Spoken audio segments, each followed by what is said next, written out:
Hello, everybody. I hope that you are doing well on this beautiful Friday. I'm sorry I've not been around since, what was it, May or June? I don't know. um, I've been really busy. Anyway, I hope that everybody is doing well. I hope that whatever you're going through, you can either keep going with your healing or keep going to find your way out of the situations that you are in. There is help and there is hope. Um, you've just gotta know where to look, and I hope that I can help you to find the places to look and to give you advice and hope and help with different things. I don't exactly know what anybody needs right now because this is only my second time doing this, and I don't know yet what people are wanting. If you want a list of resources, I can get that together. If you have specific topics you want to talk about, leave a comment down below, and I can do a video on that. I have been through almost every kind of abuse. Almost every kind of abuse. There are several that I've not been through. Thankfully, I've been through enough. But I have knowledge in a lot of areas of abuse, and I really just want to be helpful for anybody that needs advice or help, or maybe it's help for yourself to get out. Maybe it's help for yourself on how do you keep pushing through with what's going on. Maybe you're a loved one who's concerned about someone who's being abused and you want to know how to help. Maybe it's I don't know, but I'm here and I'm willing to help. I just need to know what you want. So you just gotta put it down in the comments below, and I will do my very best to get back to you and with the answers or advice that you need. I will reply to everyone unless you're a troll. Anyway, okay. I'm just going to start from the beginning of my story. I don't have very much time on my thing. Anyway, so we'll just do it in little parts. And basically, I was born in October of obviously 1977, because I said in my last video I'm 45 years old. I was born to my parents, who were, I think, 23 and 24 at the time. They had very good paying jobs. They were in college. Or they had just graduated college. I can't remember. They at the time did want a child, but I don't think my dad was wanting one right at that time. However, my mom was. But anyway, nonetheless, there I was. I've been told by various people, my mother, who was a type 1 diabetic, didn't take care of herself while she was pregnant with me.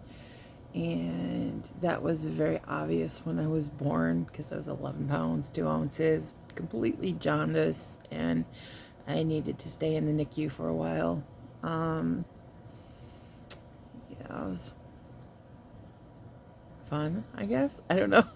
I've got pictures. Anyway, my mom was inattentive, I guess, as when I was a baby. I don't know, obviously, what she spent her days doing. I do know that she took a few videos of me sitting in my swing, just screaming and crying for, I don't know, it was like a 10-minute video, and she didn't come and like take me out or comfort me. She just laughed and thought it was funny watching me swing while I was crying. I know that as an infant, because again, I've been told by several people, I would literally bang my head into my mattress or the side of my crib. Um, and my therapist has told me that infants who are neglected tend to self-soothe by banging their heads into the mattress or side of the crib or um, other things like that. And so it makes me believe that my mom just left me in my crib for long periods of time and I needed to self soothe. And that would become more apparent as I would get older and I went from banging my head to rolling my head back and forth while I was trying to sleep. Again, that's a self soothing technique. I didn't know that at the time. It wasn't until I was probably in my 20s when a therapist told me that that's what that behavior was about. Um, I didn't grow out of that behavior until I was about 15, maybe 16. And I finally stopped needing to roll my head to go to sleep. Um, I don't know what the switch was that turned it off, but anyway, it did, thankfully, because it would make for a very interesting marriage to, oh yeah, my wife, she just rolls her head to sleep. Yeah, that did. But anyway, um, oh, see, I don't know a whole lot more of my infancy until I'm about 2 years old, and I do know that my grandmother, my mother's mom, was always trying to hold me and carry me, and so like I was late learning to walk, mostly because I think I spent a lot of time in my crib or in my swing, and when I wasn't in those, I was being carried, so I developed my walking ability more towards the age of 2. I know, really late, but yeah. Um, anyway,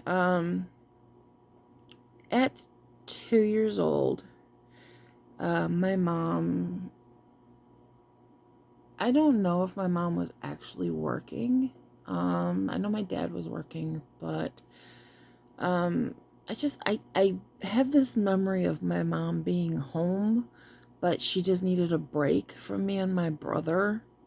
So she would send us to the neighbor's house, and the neighbor was unfortunately sexually molesting me from the age of 2 um, until we moved.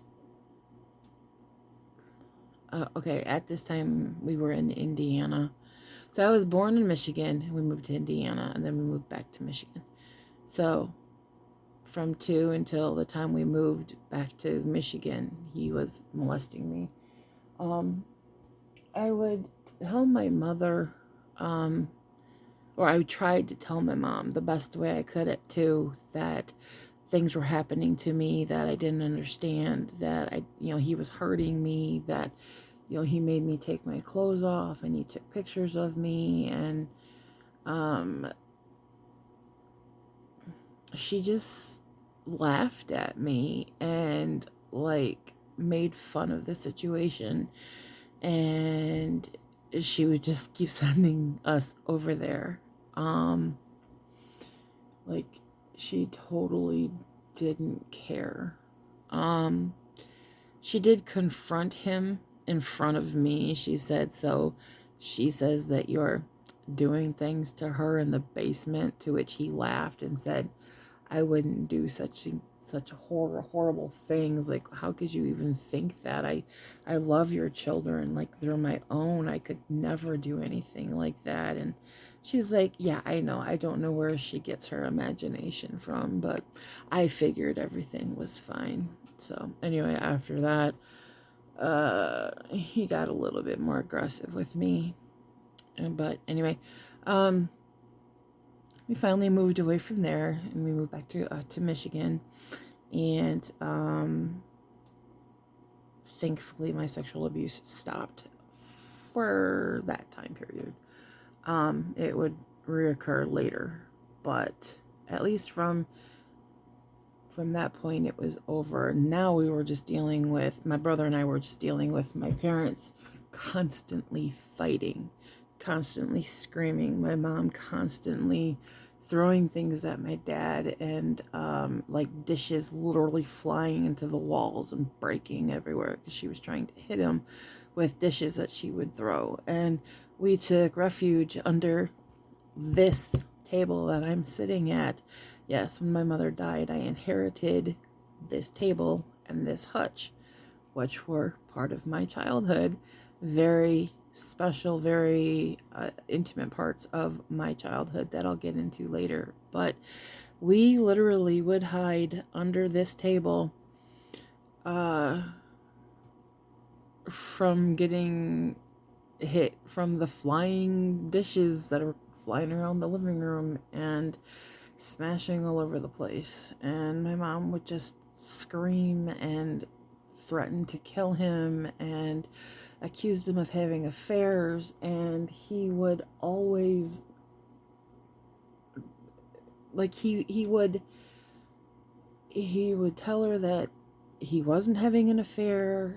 And when she would come at him, he would deflect her attacks. Like, he never got violent with her, and he had every right to, because she even came at him with knives, and he would just deflect and disable the knife from her, or make it so she couldn't use it against him or on him. She brought knives to bed. If he came home 5 minutes late, or 2 minutes, even 2 minutes late from work, she had a knife by her. She was like threatening to kill him and maim him, and all this stuff. And of course, being 3, 4, 5 years old, listening to this stuff, it's like, it's horrific. It's like, is my mom really gonna kill my dad? Like, it was just awful. When I was 5, my dad had had enough of my mother, and he left my brother and I. He just packed a bag and he left. And he left us behind. And that is when my mother decided to turn the abuse onto me. I then became the scapegoat for everything. I was blamed for the divorce because, in her words, I was a fat, ugly, stupid child. And my father couldn't deal with a fat, ugly, stupid little girl. And that's why he left. Now, yes, I am overweight, and I will get into why I am overweight later on. But at the time that this happened, I was not overweight. I was an average 5-year-old girl of average weight, and I was adorable. And I will happily share pictures if people want to see the pictures of me as a child. But yeah, I mean, I'm probably going to share them anyway. But anyway, so I'm going to end here at this point, and I will get more into the abuse after my dad left in the next segment. If anybody has any questions or wants to talk about anything or whatever, leave me a comment. I will get back to you. I hope that you have a wonderful day. If you can, I hope that you can stay safe. If you are out of your situation, I commend you for finding the strength to get out. If you're still fighting this in the situation, I commend you for waking up every day and fighting to get to a point that you can leave that situation, or you can be saved from, or leave that situation. It will happen. You just have to keep fighting. I know so many days you just want to give up. I cannot tell you how many days I just wanted to give up. But if I did, I wouldn't be here today. And although my life isn't the greatest, I still do enjoy my life with my husband and the few friends that I have and my resin art that I make and try to sell. I mean, I do okay, but I'd like to sell more. It's very therapeutic for me. I turn the darkness of my past, the pain and the sorrow that's in my heart and soul, and I create beauty from it. And I just love when I can light up other people's lives with art that I have made, and it just does so much for my healing and my self-esteem and my self-worth, which my mother destroyed.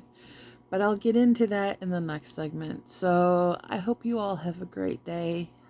Stay safe, be blessed. I love you all. Please take care. Bye.